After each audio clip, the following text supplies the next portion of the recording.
Welcome to Kindness Stories, where every story reminds us that kindness, courage, and the will to stand up for ourselves and others can change lives. If you're someone who believes that every small act of bravery can send ripples through the world, then you're in the right place. Make sure you stick around until the end, because today's story is about a girl who faced cruelty and intimidation every day in her high school hallway until one moment changed everything. This isn't just about standing up to bullies, it's about how one person's quiet strength inspired an entire school to look at kindness in a whole new way. It all began in a small town where everyone knew each other's business. Madison was the kind of girl you might not notice if you passed her in the hallway. She was quiet, kept her head down, and tried her best to get through each day without drawing any attention. But in high school, sometimes not wanting to be noticed is exactly what makes you a target. She was small for her age, but she was smart. She loved books, especially old detective stories, and she had a habit of carrying one everywhere she went. It was her shield from the world.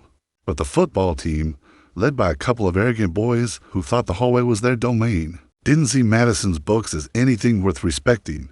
To them, she was just an easy mark, someone they could shove around to show off for. Their friends get started small, a shove here, a snide comment there, but like any storm, it built over time. One Friday after the last bell rang, Madison was heading to her locker. She could already hear the echo of laughter bouncing down the hallway like a warning bell. She felt it in her gut before she even turned the corner. There they were, three of them, big, broad-shouldered, laughing so loudly that it made her flinch. She told herself, "Keep your eyes down, don't make eye contact, just get your stuff and get out." But the universe doesn't always care about your plans. Hey, look who it is. One of them sneered as they closed in on her. Madison felt the cold metal of her locker dig into her back as they cornered her. She could smell the cheap cologne and the sweat from practice. Her hands were trembling as she clutched her book against her chest like it could somehow protect her. One of the boys reached for her book. "What's this? Another boring detective story?" He flipped through the pages, tearing one by accident, but not bothering to apologize. Madison wanted to scream, but the words got caught in her throat. Instead, she whispered, "Please give it back." What? "I didn't hear you." He leaned in closer, his grin wide and cruel. "Say it louder. Please give it back." She said again, her voice cracking. The other laughed, and one of them shoved her shoulder, pinning her harder against the locker. That's when something snapped. Maybe it was the page he'd torn from her book, her favorite one, the copy her grandmother had given her before she passed away. Or maybe it was the months of enduring the whispers, the shoves, the laughs behind her back. Madison looked up, really looked at him, and for the first time she didn't see a giant bully. She saw a scared boy pretending to be something he wasn't.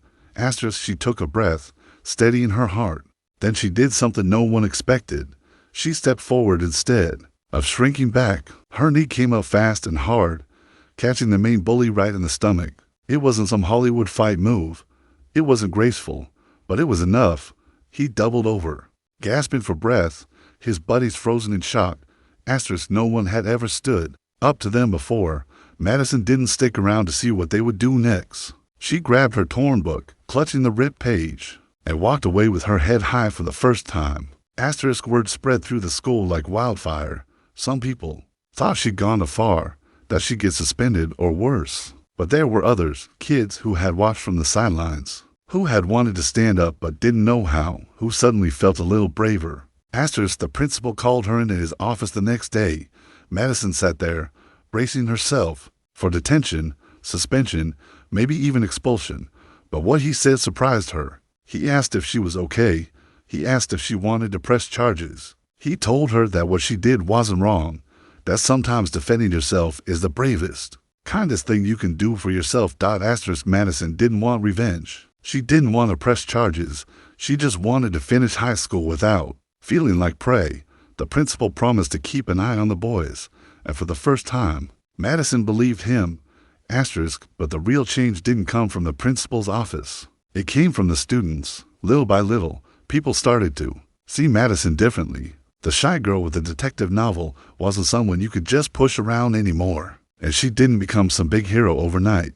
She didn't want to be. She just wanted to be seen for who she really was, someone worth respecting. Asterisk A. Few days later, a girl named Ruby, who had been bullied by the same boys, sat next to Madison at lunch. She didn't say much at first. They just ate together, side by side, the silence comfortable. But over time, their lunch table grew. Kids who felt like outsiders found a place there.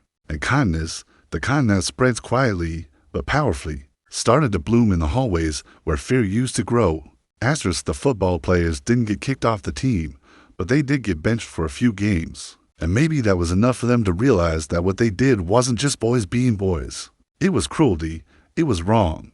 One of them even apologized to Madison. He handed her a brand new copy of the book they ruined, a note tucked inside that said, "I'm sorry for what I did.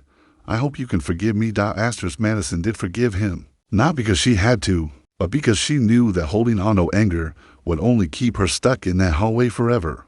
Forgiveness was her way of moving forward. Asterisk, years passed. Madison graduated. She got accepted into a good college, and she studied criminal justice, inspired by her love for detective stories and her own experience with injustice. She wanted to help kids like her, kids who felt like they didn't have a voice. Asterisk, every so often, she'd get a message on social media from someone she went to school with. They'd say things like, "You probably don't remember me, but I was in the cafeteria when you stood up to them. I wish I'd said something then. You made me braver." Or, "I just wanted you to know that you inspired me to stand up for my little brother when he was bullied." Asterisk, Madison kept all those messages. They reminded her that the smallest act of courage, even if it's messy and imperfect, can make a difference you might never see coming. Asterisk, and maybe that's what kindness really is, not just being sweet and smiling, but being strong enough to stand up for what's right, even when your voice shakes.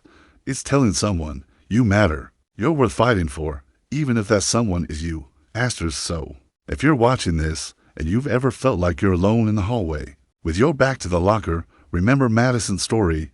Remember that you have more strength inside you than you know. And when you stand up, even just once, you give others permission to stand up too. Asterisk, if you like this story and it made you feel something, share it with someone who might need a little courage today.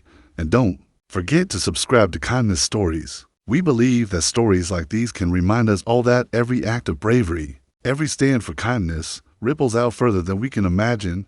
Asterisk, thank you for watching. And remember, be kind, be brave, be the reason someone believes in the goodness of people again. See you in the next story. Asterisk.